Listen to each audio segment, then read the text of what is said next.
السلام علیکم ورحمۃ اللہ۔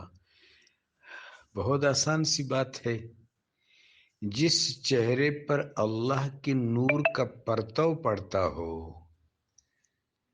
جس چہرے پر سرکار دو عالم کی نور کا پرتو پڑتا ہو، نور علی نور، اللہ کا نور سرکار دو عالم صلی اللہ علیہ وسلم کی چہرے پر وضحا پر۔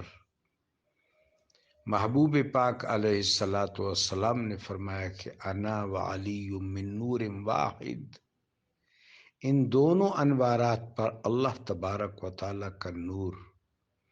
اب جس چہرہ میں رب جلیل و جمیل کے نور کا پرتو متجلا ہو، اس چہرے کو دیکھنا بھی عبادت ہے، چونکہ اس چہرے میں اللہ کی رضا پنہاں ہے، اس لیے تو وہ المرتضی ہے۔ یہ شرک نہیں ہے، یہ توحید کی برکات کی توسیع ہے۔